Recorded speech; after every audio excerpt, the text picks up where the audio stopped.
First at 5. From the University of Florida's College of Journalism and Communications, you're watching WUFT News. Welcome to WUFT News First at 5. I'm Brenna DeLong. And I'm Alexus Cleavenger. Thank you for joining us. From theaters to apartment buildings with sleeping residents, Russia's strikes appear to have no limits. There are fears Russia could turn to China for a lifeline to continue its deadly assault. NBC's Bree Jackson is in Washington with the latest. Found time to meet. President Biden held a virtual call with China's president this morning as the White House looks to assess where Russia's ally stands on the war. Cell phone video shows the bombing of a theater in Ukraine. Inside, hundreds were sheltering in place. Outside the building, a satellite image shows the words "children" written in Russian. Officials say this and other attacks are signs Russia is knowingly going after civilians. President Biden not mincing words about Russian President Vladimir Putin. Murderous dictator, a pure thug who is waging an immoral war against the people of Ukraine. This just one day after the president declared Putin a war criminal, something the Kremlin called inexcusable. But the president's sentiment is now being echoed by the State Department. It is hard to walk away with any other conclusion but that war crimes have been committed. Administration officials say Russia's attacks are under review.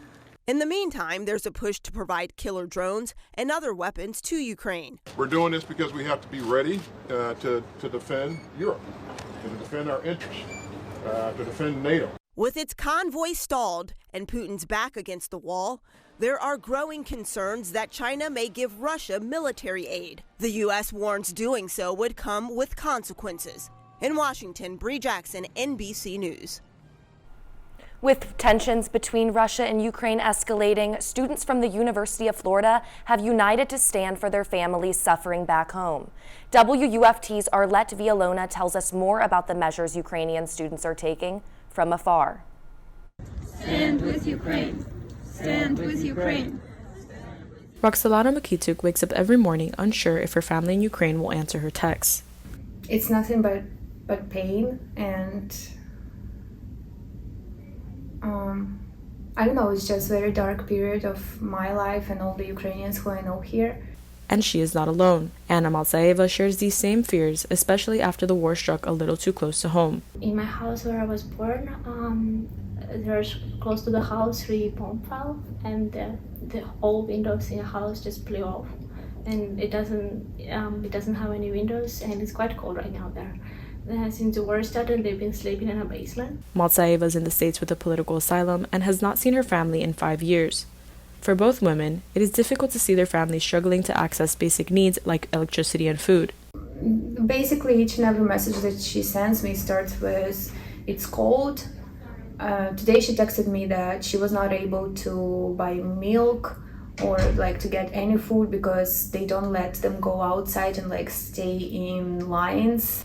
But living thousands of miles away from home has only motivated Makituk and other Ukrainians to help in any way they can, including raising funds for expensive military equipment for Ukrainian soldiers. And through everything, these events have created a community and safe space for those coping with the effects of the war. I was walking to class and she had a Stand With Ukraine poster, and I was wearing some Ukrainian clothes, and we just immediately saw each other, and we knew that there was an immediate connection because we were both hurting with our families being there. Even though they met as strangers, their solidarity with Ukraine has united them and led them to create an extended family. The students hope their efforts will make a difference. The students held another solidarity event earlier today in Turlington Plaza. Now, Brenna, let's talk about another issue affecting citizens and businesses across the nation: inflation. The increase in gas prices seems to create a hole in pockets of families and truck companies. So get this, according to the Energy Information Administration, diesel fuel costs used by trucks have increased 67% in the last year. This dramatic increase forced local truck companies like B Logistics and TMT Enterprise to raise the prices of transportation orders.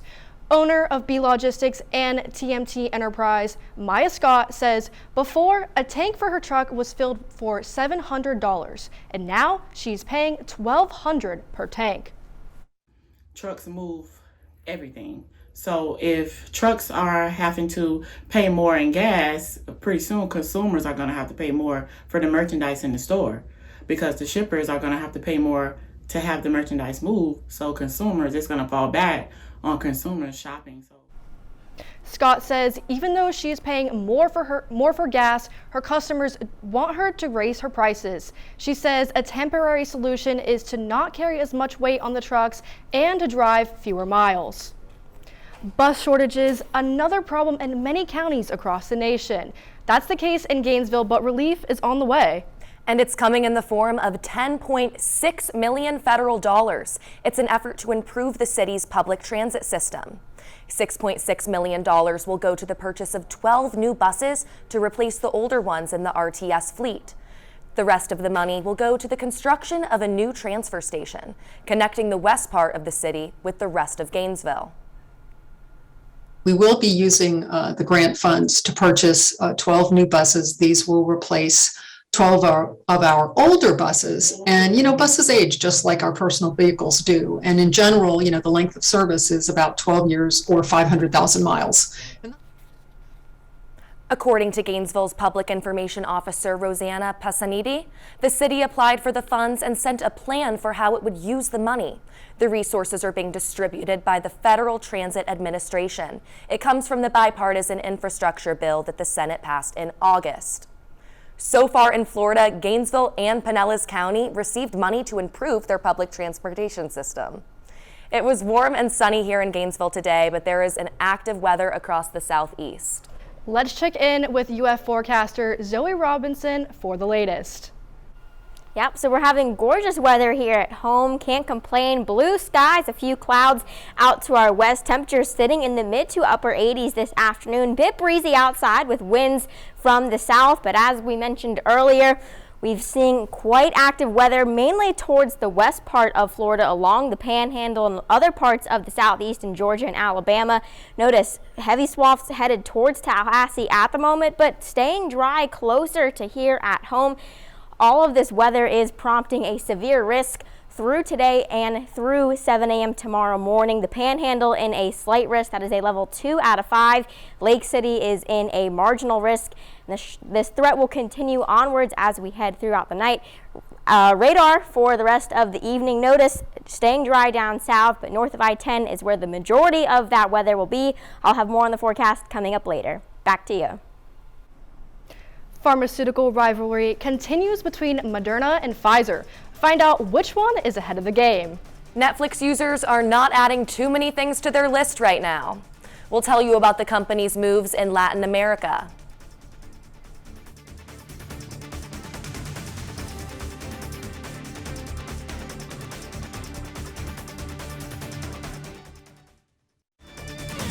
You're watching WUFT-TV News.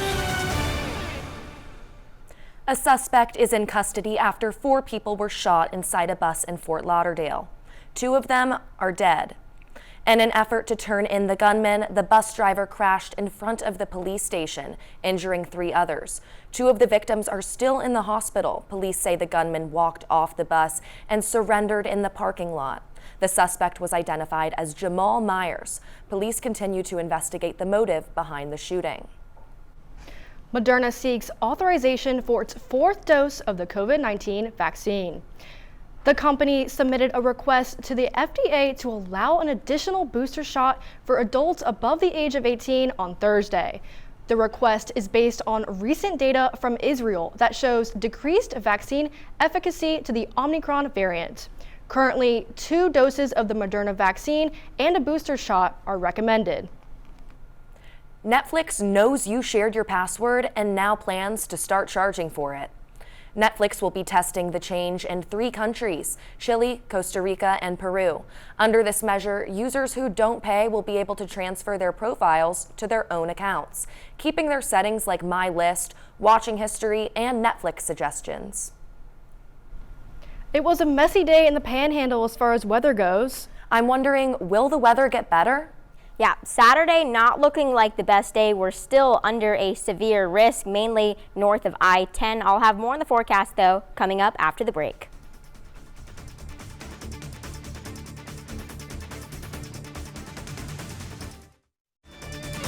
You're watching WUFT-TV News.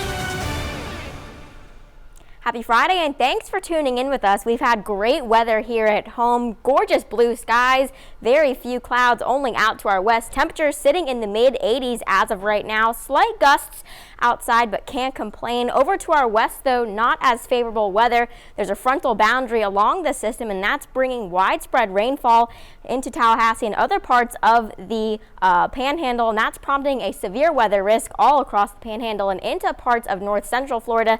There's a slight risk, which is level 2 out of 5 in that yellow area, including Tallahassee, and then over towards Lake City and Jacksonville, a marginal risk. And so the main hazards associated with this system are damaging winds and isolated tornadoes. As we track out that future radar for you, notice here in Gainesville and Ocala, staying relatively dry. A lot of that activity is situated north of I-10. That's where we'll see the heaviest rounds of rain all the way through 10 o'clock tonight and continuing on through the morning. We'll dry out a little bit before the next batch continues on into tomorrow. But for tonight, cooling down comfortably into the upper 60s, clouds building in, and we do have a chance for patchy dense fog, pretty widespread, stretching from the Nature Coast all the way westward through Lake City, Stark, and Jacksonville looking a little clear. But if you're headed out early in the morning, be sure to just be mindful. The fog could be dense in some areas. But tomorrow, the threat continues for severe weather. Starting 7 a.m. tomorrow and onward through 7 a.m. on Sunday. This is the SPC outlook. The yellow color now shifting towards Lake City and a little bit covering more of the I-10 corridor. And now notice Gainesville and parts of Ocala are in that marginal risk in that green color. So once again, same hazards as today, continuing on through tomorrow. Just it's now shifting a little bit as that system continues to shift. So stay weather aware as we head through the rest of tonight and into tomorrow. Future track starting out, we're still seeing a possible shower or two. But once again, we still have to stay aware. We could see those threats possible. Rain not as likely here in Gainesville, still mainly to the north. Temperatures sitting in the 80s for tomorrow afternoon. Mostly cloudy skies, and will continue to break as we head through the rest of the weekend. Notice as that cold front continues to push out of the way, high pressure will be building in our atmosphere. That's going to create warm and clear conditions as we start the next work week. Take a look at the week ahead. We still have a chance for severe weather on Saturday, but then by Sunday we'll clear out, a slight dip in our temperatures, cooling down nicely. But then notice as we start the next work week, temperatures rising back up into the mid 80s, above average temperatures. And then on Wednesday and Thursday, that's when we'll see the next best chance for rain, continuing onwards as our next system passes through. So once again, stay weather aware through the weekend before clear weather arrives. Now to Kaitlyn Wadulack with sports. Thanks, Zoe, for passing it over to sports. We've got updates on March Madness. Don't go away. Sports is next.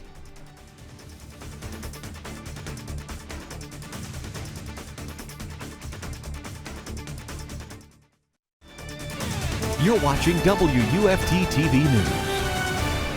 Staying on the court, Gator men's basketball travels to Cincinnati to take on Xavier Sunday in the second round of the NIT. Florida defeated Iona in the first round Wednesday, 79-74.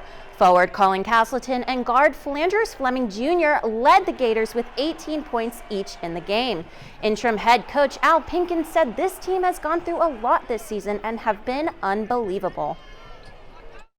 The way we started our SEC play with this group and what we went through, and for them to continue to play like they played tonight, you know, those kids are unbelievable.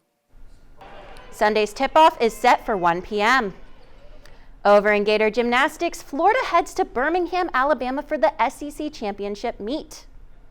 Last season, the Gators finished third in the conference meet with Alabama claiming the title. This year, number 2 Florida ended the regular season with 13 wins and 1 tie with their last win against Pennsylvania on March 11th. The meet is scheduled to begin at 3:30 p.m. Saturday with Florida set to take the mat at 8. Switching over to baseball, number 9 Florida opens SEC play at Alabama in a 3-game weekend series. The Gators hold a 13-4 record so far this season. Florida looks to get back on the winning track after losing to Seton Hall Sunday 6-4. Alabama is also coming off of a loss after Southern Miss defeated the Crimson Tide Wednesday 3-2.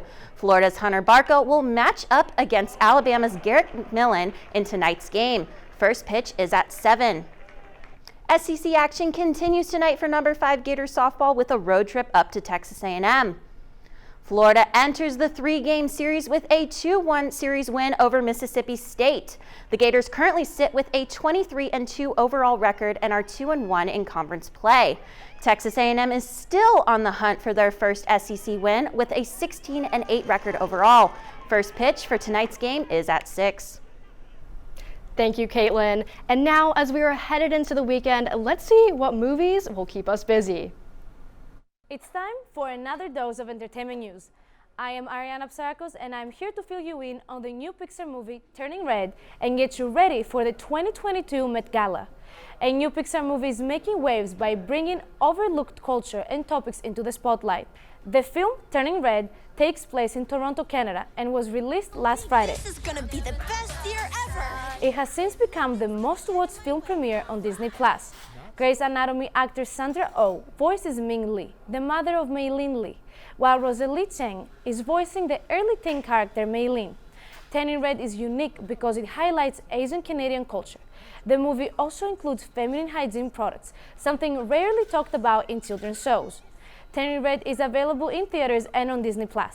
The Metropolitan Museum of Art announced its Met Gala 2022 co-chairs. Blake Lively, Ryan Reynolds, Regina King, and Lin-Manuel Miranda serve as co-chairs. The power couple Lively and Reynolds has attended the event multiple times in the past. We've always been impressed with the themes, and this year is no exception. The theme is In America, an anthology of fashion. The Hollywood stars in attendance are encouraged to be dressed by American designers. The event will take place May 2nd at the museum and will welcome the most influential celebrities to showcase their Met Gala glamour. I am Ariana Psarakos, and that wraps up today's dose of entertainment news. Thanks, Ariana. Before we go, one last check on the weather. Once again, we have an ongoing threat for severe weather today and through tomorrow. The greatest risk towards the Panhandle this afternoon, and then shifting more west as we head throughout the weekend. This is Saturday's threat area, mainly along the I-10 corridor. But after Saturday, we'll continue to clear out on Sunday, making for better weather ahead. Back to you. Thanks, Zoey. BBC World News is next, and the PBS NewsHour is coming up at 7. But your Florida news is always on at WUFT.org. Have a good night.